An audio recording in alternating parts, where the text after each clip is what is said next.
Well, those are metal glasses. I don't think they aren't quite as bright as that. That's the... Well, hello there, Ben. How's everything going this morning? Getting there, Amos. Morning, Mrs. Alice. Good morning, Ben. Elmira. Good morning, Ben. Things quieting down at your place across the square? Yeah, just about. We fed them all. Ate as much as they always do. Sure seem to like our food. Can't blame them none for that.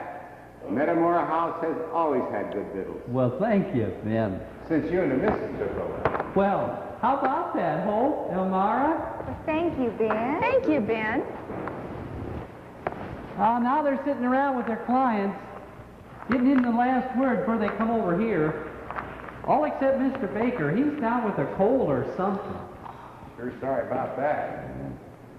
Guess you heard about Abe giving up the circuit. Yep. That's what most of the gab was about last night. Be too bad if he does. Oh, it sure will be. It just won't be the same when Mr. Lincoln won't be visiting us anymore. Now look, Hope, it won't be the same, but he's got to do what he feels obliged to do. Well, I can't see why he wants to do any more than he's done. Why, land Because sakes, he's a man of conviction, that's why. And he's honest with you and me and everyone, but most of all with himself. And that means that he's got to do what he thinks is right. Well, I'll sure miss him, coming in the kitchen and talking with us. He never was a Grumbletonian like the rest of them was. anything we fixed was all right with him. Though I must say he seemed to like that sago pudding, didn't he, Elmira? And that jumble you made for dessert last night sure seemed to go down tolerable easy. You know, he never complained about sleeping to a bed either when the law bunch was in town. But I recall on many occasions he let me know that our beds at the Metamora house wasn't near long enough for him. That was just in jest, and you know it, Amos. There ain't a bed in any of those 5 inns between here and Peoria that's long enough either. Sure gonna miss seeing that green umbrella of his coming over the hill out there on the west side. Well, that thing was just like a flag leading the charge. Oh, you're gonna miss him. Keeping you up till all hours with his stories. And that whole past of lawyers sitting around the stove, singing and telling tales. Yep, many's a night. He just sat there in that big chair and he read until he fell asleep, long after the rest of us were bunked in. That I know, because I'd find him there when I'd come in to start the breakfast a-cooking. He's always reading something, and already he's a bunch smarter than most any. But that don't matter him none, Hope. He was in this morning to watch us fix breakfast as usual. Just sitting there with little Mary Parkey on his knee, telling her stories about Springfield and Washington and all those big cities. Speaking of stories, did you hear that one that Mr. Grove told about Abe when he stayed at the Clinton house? Certainly I did. I was right there by the table when he told it. But I wasn't. I must have been in the kitchen. You probably was, because he told it just before we brought out the jumble. Well, then what was it? Well, you know how we always arrange the seats for the lawyers at the head of the table? Well, certainly. It's their just due. Well, this one time at the Clinton house, he was sitting way over from the rest of the lawyers talking with a friend when the keeper came over and asked him if he'd like to sit at the head of the table with the rest of the legal boys. And Abe said, "Why? Is the food better up there? If not, I'll stay right here." How come you didn't let me finish it? I think that's my favorite story about him. Sounds just like him, all right. Though he never had to worry about the food being any better at one table than another at our place. You're right about that. We better be getting a seat, Elmira. This place will be getting crowded shortly. Sure gonna miss him if he quits the circuit. Me too.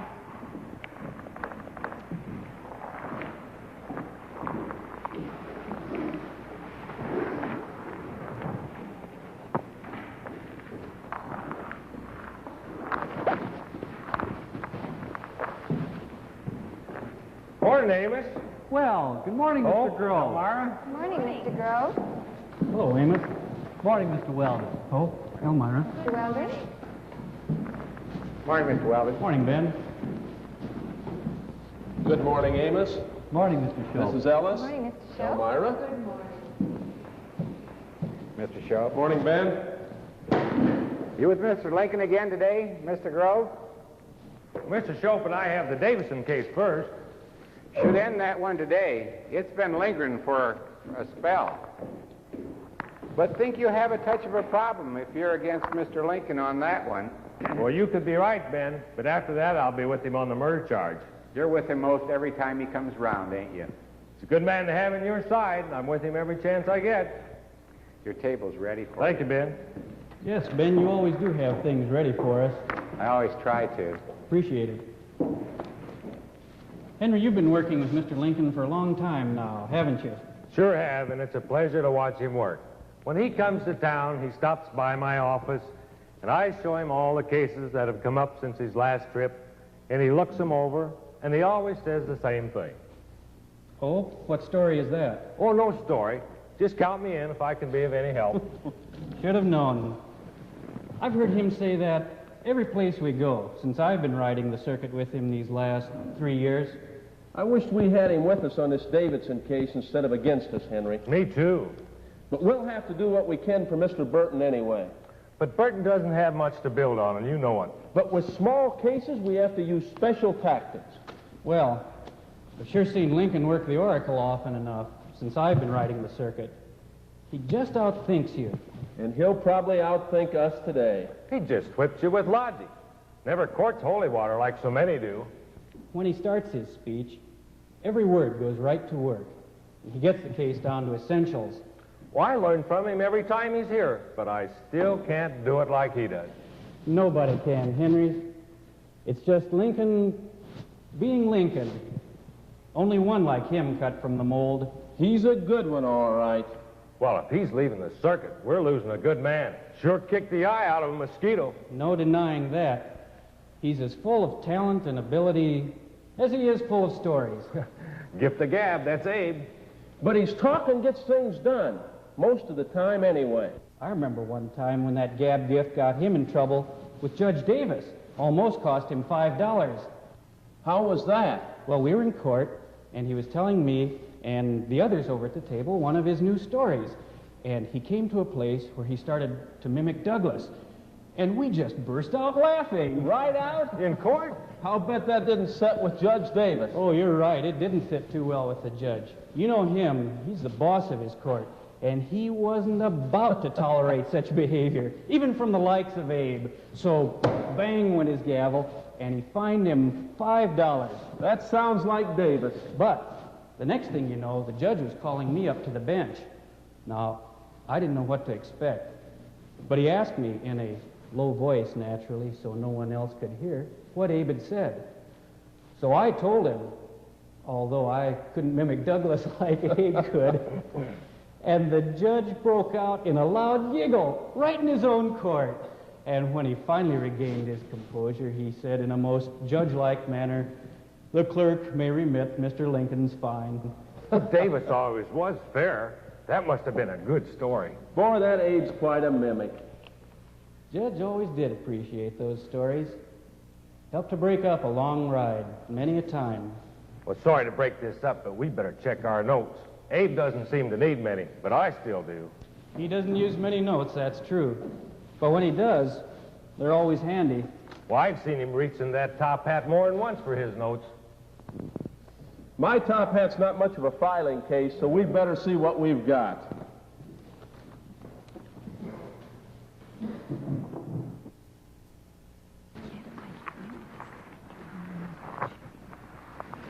Oh, good morning, Mr. Ellis. Hello, Esther. Oh, Mr. Ellis. Morning. Good morning, Elmira. Mirabelle, how are you? Elmira, good morning. Fine day out, Mr. Ellis. Oh, it sure is, Mirabelle. And how are you today? Oh, a couple of aches here and there, but nothing really. At least I don't have the flux that's going around. Oh, glad to hear that. Oh, it sure makes you weak. Don't I just know? Why, 3 weeks ago it hit me. I remember that. You got down about 4 days, And I was didn't you? just barely tolerable for another week. Oh, my. We better find us a seat. It looked like that crowd was about ready to head this way. And I want to sit where I can get a good view of Mr. Lincoln. I'm going to finish this shawl before the lawyers leave town. Oh, very nice.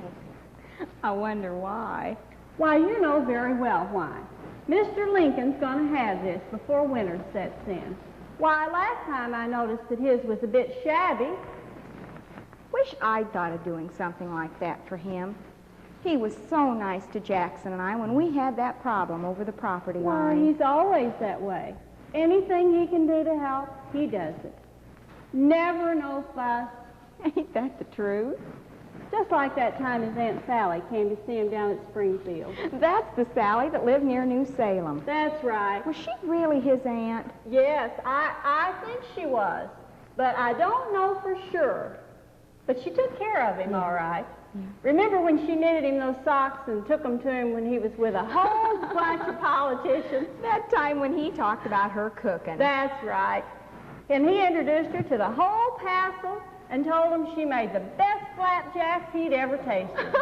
And then he took the socks that she'd made, held them up, held them by the toe, looked at them real carefully, and said, "Looks like the lady got my latitude and longitude just about right, didn't she?" Well, at least you don't have to worry about your shawl fitting none. Well, no, but I want to be sure it's long enough to reach his waist. Well, you should be able to eye him from here. Well, I plan to. This is going to be the best that I can make it for Mr. Lincoln. Sure that shawl's the only reason you want to sit up front? Well, what do you mean? Sure it's not that murder case? Oh, Maribel, are you certain? Are you really certain that's today now? Esther, you know it is. Well, naturally, I wouldn't want to miss that. It's been a long time since we've had a murder case here. You know, somehow I still can't picture her doing that. Think Mr. Lincoln can help her any? Well, if anyone can, he will. Here he's got the Davidson case, too. Have you seen poor little Willie? Oh, I must say I did. And he just looked paler than you did when you was sick. Oh, well, then he's in bad shape, all right. Yeah. We better get a seat, Esther. How's this? Close enough?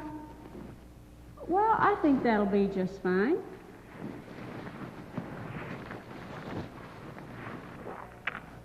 Hey, Ben. How soon before you get started? Don't rightly know, Chuck. Should be soon, though. Just saw John coming across the square. Is John foreman this round? Yep. Could be a mighty interesting case to worry on. Which one? We've got 6 or 7 if the judge keeps things going. I mean the murder. Yes, that could be a good one. Who's her lawyer? Lincoln. Well, that'll help her some. Should. Is that the first one? Nope, got that Davidson Cap case first. About time that case is settled, ain't it? Sure is. No, gaming cases today? Nope. That's good. They tend to drag out sometimes. I recollect one that didn't last long enough. Oh, which one was that? Yours, Chuck. Or have you decided to forget that one? Wish I could. Yep, think you would. The trial cost you more than you lost in the game. Needn't remind me of that. My missus keeps telling me she's needing new curtains, and I had to throw away money twice. First on the game, and then on the trial. Maybe you learned something. Think maybe I did. At least I'm more careful about where I play. You better be. Don't worry, they won't let me forget it. Oh, hello, Robert. How you doing, Chuck? I think they're all coming over now, Ben. Do you have everything ready? Yep. Did you get that extra chair we needed? Right there where you said. Guess we can get going then. Reckon so. Better go check. Okay.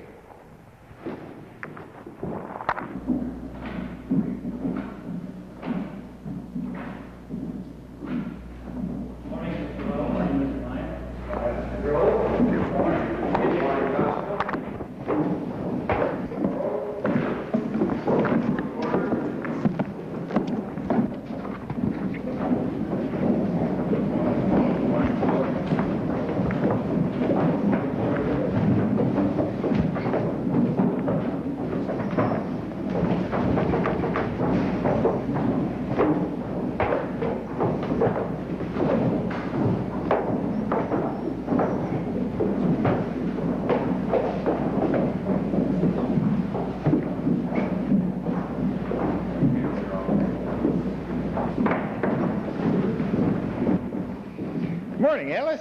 How are you? Good morning, Mr. Mrs. Lincoln. Ellis? Good morning. How are you? Well, good morning. How are you? Morning, Mr. Lincoln. Good morning. Hello, Mr. Cassell. Good day to you, Mr. Lincoln. Ben? Good morning, Mr. Lincoln. Morning. All stand. Oh yes, oh yes, oh yes. The 8th Circuit Court is now open for dispatch of business. The Honorable David Davis, Judge, presiding. Be seated. The clerk will now bring in the jury.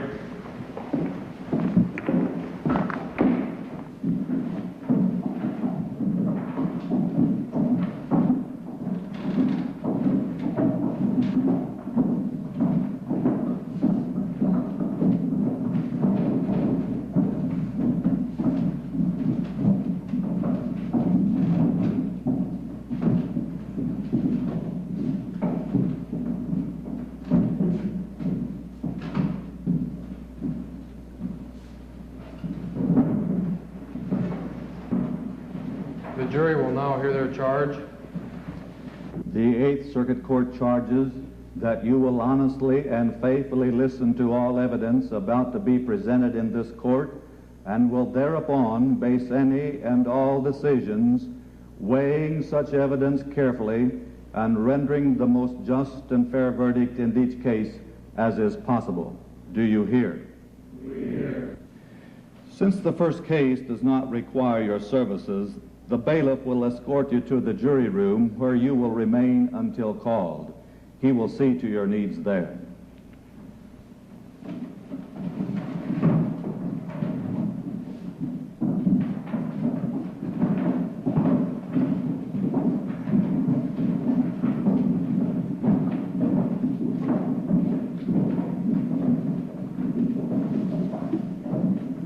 Mr. Lyon? Yes, sir. Are the prisoners available downstairs? Yes, sir. See to them till we call. Yes, Your Honor.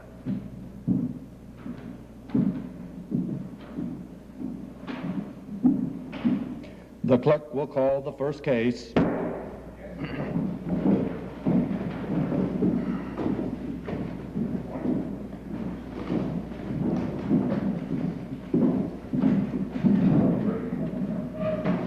Your Honor.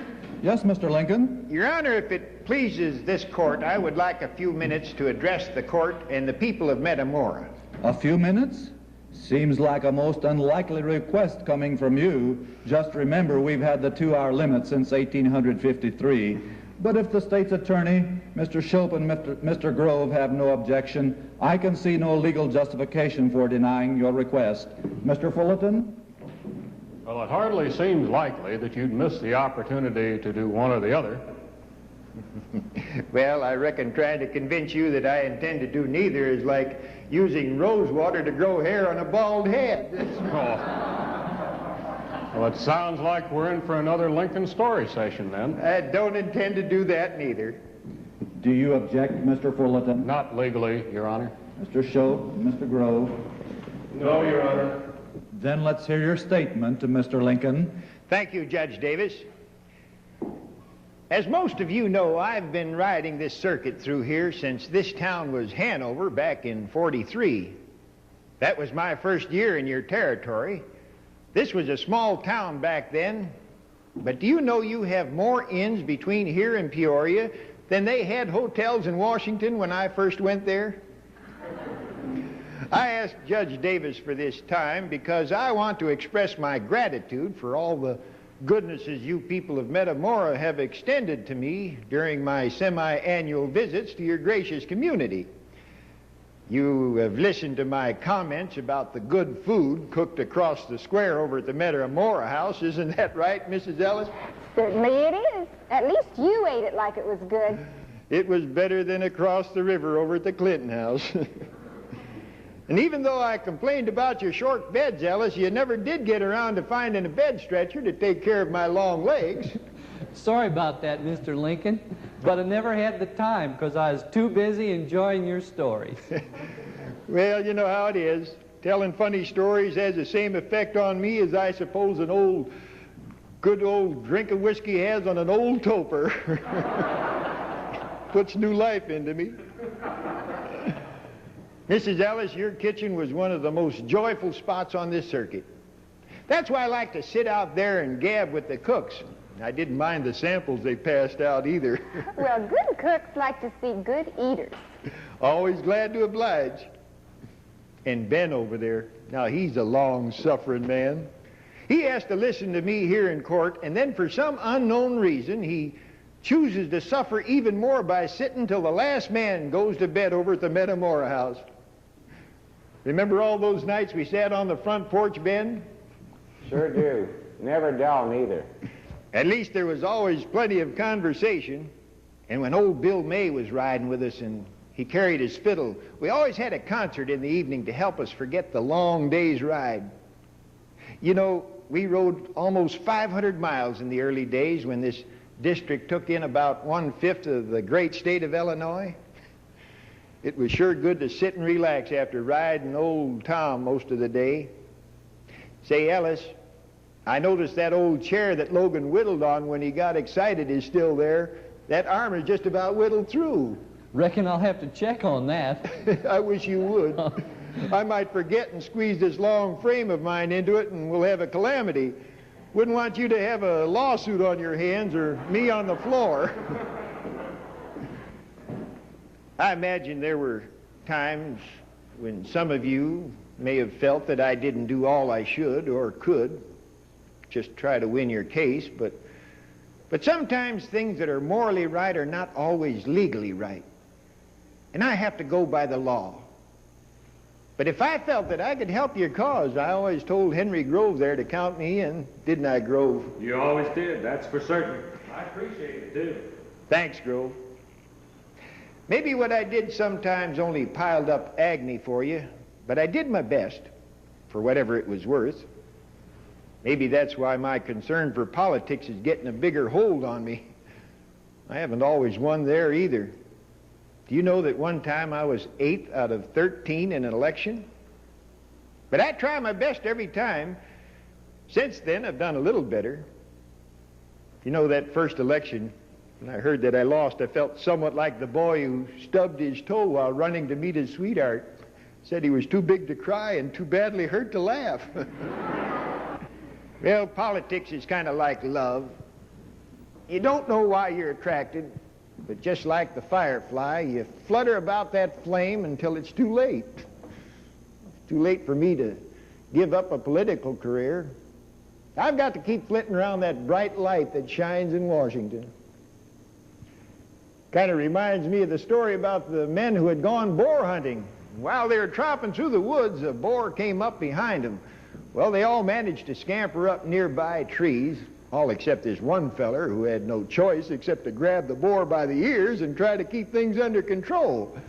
But having no success in that direction, he bellered out, "For God's sake, come down here and help me let go." Well, that's me in politics. I've got a hold and no one can help me let go, so I'll just hang on. Some of the lawyers who ride the circuit may remember when we got to High Flowing Stream, how I'd get off of old Tom and check the depth with my long legs to see if we could cross safely. Now, you wouldn't know about that, Weldon.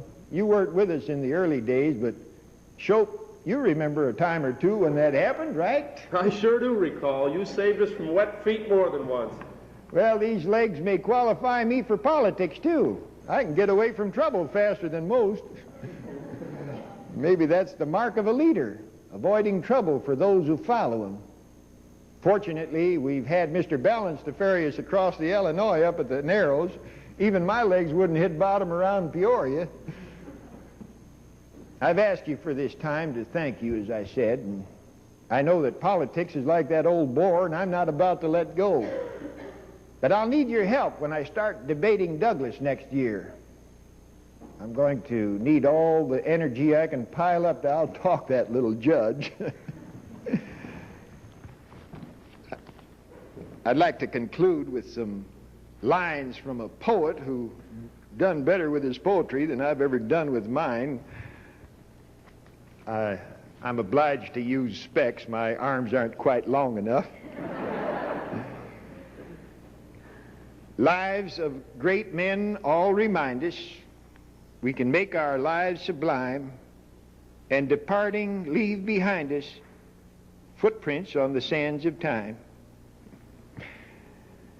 That's why I wanted this time, Judge, so don't flurry your milk, Fullerton. I'm all done. Call the first case. Yes, sir.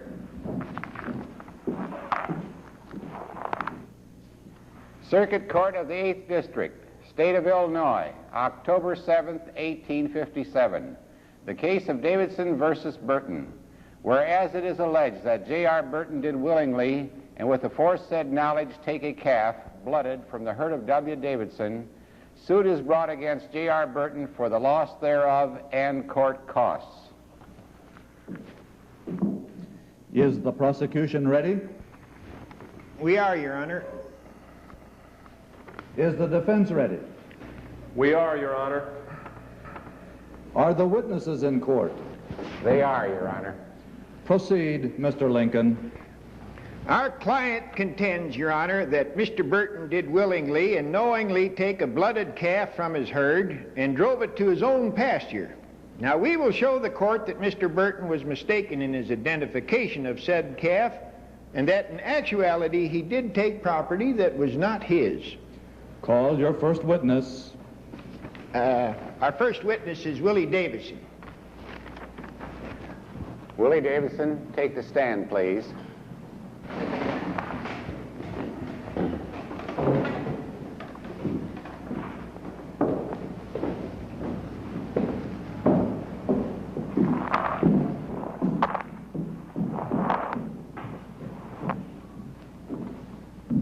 Raise your right hand. Do you swear to tell the truth, the whole truth, and nothing but the truth, so help you God? I do. Proceed, Mr. Lincoln. Your Honor, this young man is too ill and too weak to stand while testifying. I move that a chair be brought up so he could rest easier while testifying. Why, his father had to bring him from his sickbed to be here this morning. Granted. The clerk will fetch a chair. Yes, sir.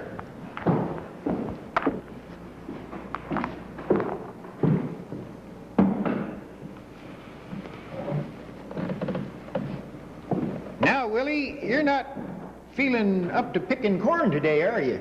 No, sir. When did you take sick? I got the flux day before yesterday. Sorry to hear that. Your Honor, we don't need this boy's life history. Proceed with the case, Mr. Lincoln. Yes, Your Honor. So this man can get back home to bed, we're going to make it short and sweet like the old woman's dance. Now, Willie, you say the calf that Mr. Burton took was one of yours, is that right? Yes, sir, Mr. Lincoln. I know it was. How do you know? I saw him. Saw who? I saw Mr. Burton going down the road by the creek where we was watering. And he just rode over, picked out the calf, and led it away. And it was your calf? Yes, it was. Right out of your herd? Yes, sir. And how can you be sure?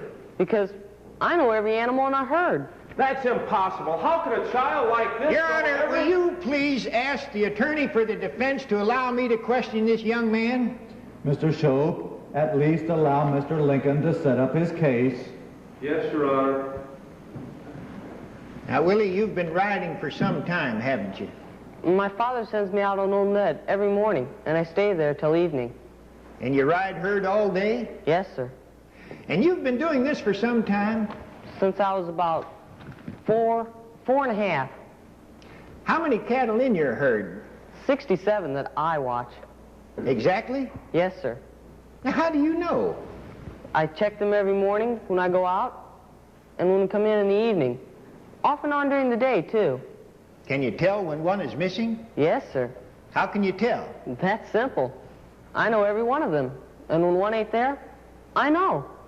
You know every one? How? I give each one a name when we get it, so I can tell. Come on now, are we to believe that this boy can call every cow and calf by name, all 67 of them? Why not? Now, if you have 67 friends, Mr. Shope, can't you call them all by name? I can. Now, just look around this courtroom. I can name all these people. Ellis, Mrs. Ellis, there's Bullock, Davenport. Mr. Lincoln, we know that you can recognize your friends. Mr. Shope will refrain from further interruption. You know, your interruptions remind me of the story of the Irishman who was riding a horse. Well, the horse started kicking around, and he finally got his hind leg caught up in the stirrup. The Irishman looked down and says, "If you're going to get on, I'm going to get off." Mr. Lincoln. Yes, Your Honor. And what you said a moment ago is just the point I'm trying to make. Yes, I can recognize my friends, just as Your Honor can, and just as Mr. Shope can, and certainly just as Willie can. Who else does he see every day? He's been with those cattle all day, every day for years now. Why, I recollect that even Shope here can remember people he met only once. So why can't we allow the same privilege to this young man? Now, one more question, Willie. What is the name of the last calf your father added to the herd? Big 10. We got him from Mr. Whitmire about 3 months ago. We needed a blooded calf, and Mr. Whitmire was willing to sell. Big 10? Now, why that name? Because that was the day Father gave me an extra 10 cents for a raise, because I hadn't allowed no calf to stray for over 6 months. Well, I think it's clear that this young man does know every one of his friends, just as each of us knows ours, and even Mr. Shope. Thank you, Willie.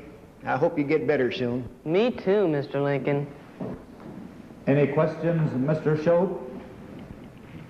Not at this time, Your Honor. Witness may be excused.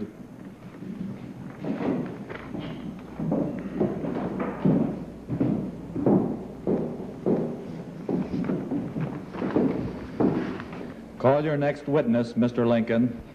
I think we can speed this up a mite if we call Mr. Burton and get his side of the story. Call the witness. Mr. Burton, take the stand, please.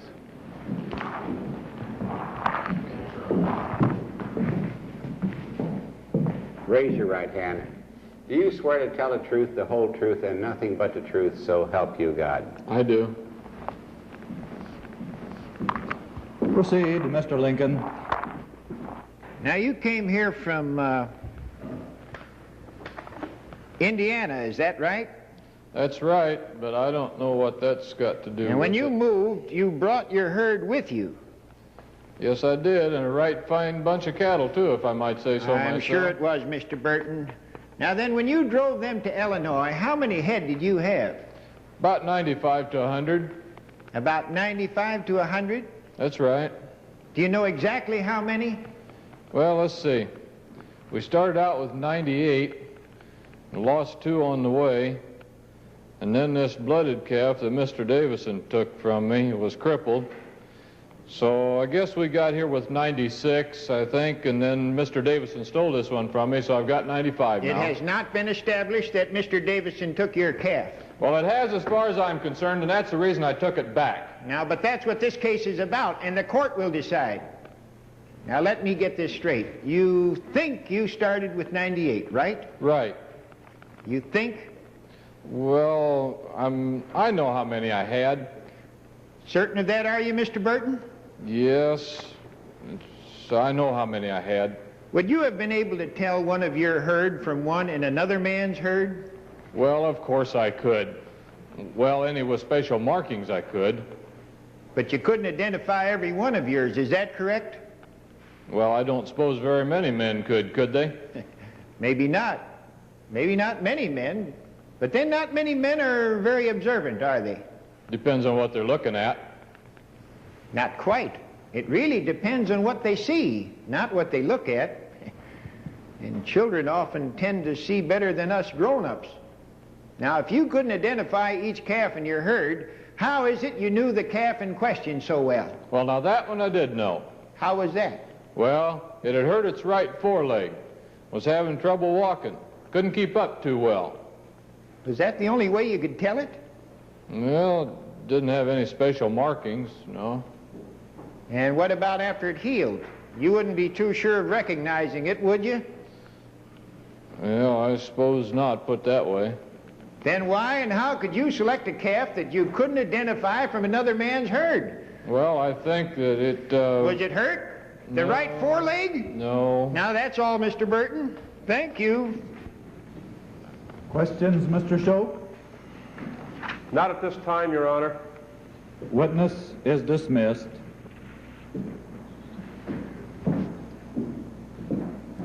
Any more witnesses, Mr. Lincoln? Yes, I do, Your Honor. Ezra Meek. Call Mr. Meek. Mr. Meek, take a stand, please.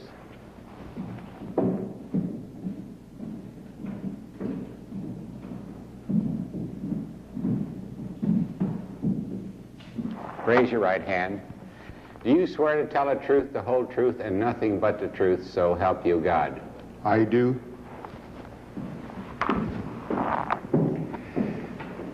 Mr. Meek, I believe you have a drove of cattle, right?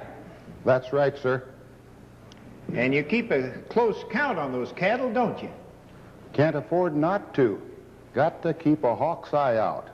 Of course, I don't have mine named like Willie does. That's all right, Mr. Meek. Now, one day last spring, shortly after Mr. Burton came to this area, did you notice anything different about your herd? Now, that's when it was, last spring, about 2 weeks into May. And? I found this lame calf in my bunch. A real fine-looking calf, too. Sure that wasn't one of yours that had gone lame? Oh, I'm sure. You're certain? That's right, sir. Now, how come? Well, I didn't have no lame ones when I drove them in the night before, and I didn't have no lame ones when I left them out the next morning. But I found this lame one, the good-looking one, when I walked down that way after lunch. So I counted them and found an extra one. I knew it wasn't mine because I don't have none that good. And that right leg healed up real fine. The right foreleg? That's the one. What did you do then? Well, next time I got into town, about 2 days later, I posted and advertised it, according to the law, with a description. And it was never claimed? No, sir, it never was. I can't say I'm sorry about that either. You did right. Looks like Mr. Burton got a calf from the wrong man, doesn't it? I object. Calls for an opinion from the witness. Sustained. It is not opinion that Mr. Meek wound up with a calf that fits the description of Mr. Burton's calf. Now that's fact. Your Honor, it seems plain that Mr. Burton made a mistake when he took that calf from Mr. Davison. Willie saw him take a calf which was clearly theirs, and Mr. Meek gained a calf that fits the looks of the one Mr. Burton claimed was his. Now, I don't think we need to go any further. Mr. Burton's case is about as strong as soup made from the shadow of a starved pigeon. Mr. Shope, do you have any questions? Your Honor, my client agrees that he may have made a mistake in identifying his calf, or what he thought was his calf. Is that correct, Mr. Burton? Yes, Your Honor. Witness is dismissed.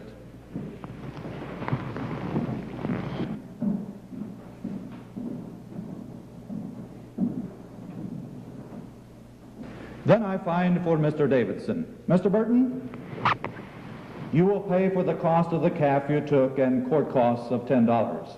The cost of the calf to be determined by current market value. Dismissed.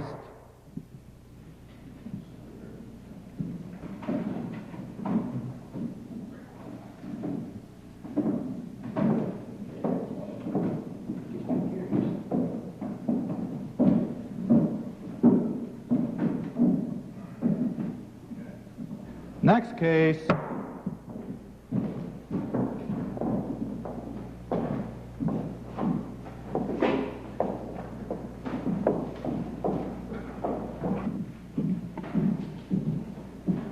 People versus Melissa Goings. People's cause number 37, continued from April 27, 1857. Melissa Goings, not having fear of God before her eyes, but being moved and seduced by the devil, did on April 14, 1857, with malice aforethought, make an assault on her husband and did kill and murder him. Read the charge. This day, in this court, be it known that one Melissa Goings has been indicted for murder of her husband, Roswell Goings, who died on April 18, 1857, as the result of blows rendered by his spouse, Melissa. Who represents the state? We do, Your Honor. Enter into the records that Mr. Fullerton and Mr. Shope represent the state in this matter. Who represents the defense? We do, Your Honor. Enter into the records that Mr. Lincoln, Mr. Weldon, and Mr. Grove represent the defendant. So entered. Is the state's attorney ready? He is, Your Honor. Is the defense ready? Your Honor, we would like a few moments to confer with our client.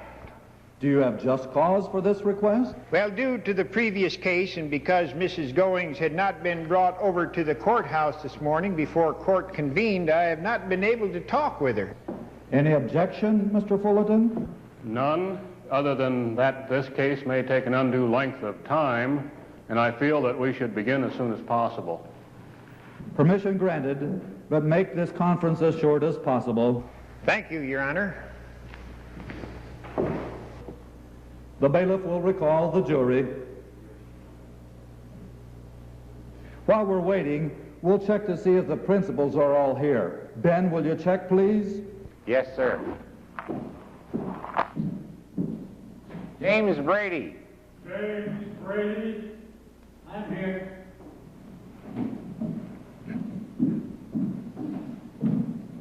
Here, Ben. Roswell Hibbs.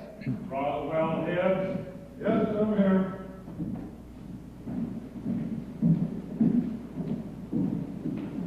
I'm here, Judge. Joshua Van Wilson. Joshua Van Wilson. I'm here.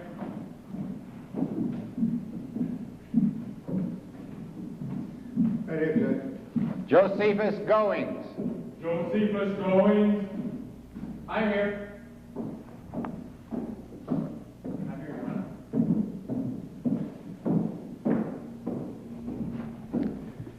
You were the four men that were at, at the murder scene and testified at the coroner's inquest. Is that right? Yes, Judge. Yes, Your Honor. Yes, we were. That's right, Judge. Thank you. You may be seated.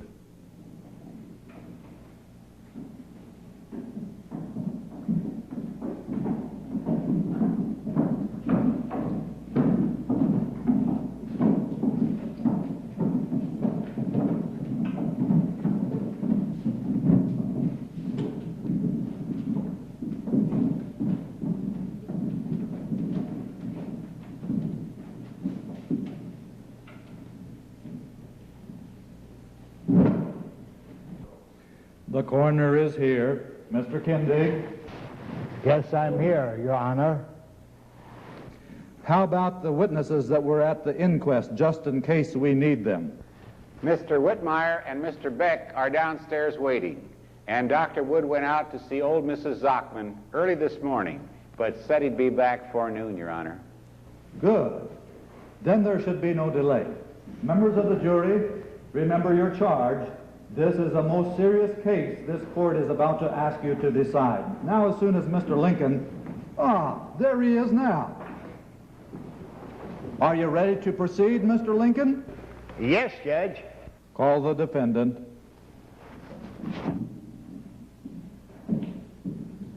Melissa Goings.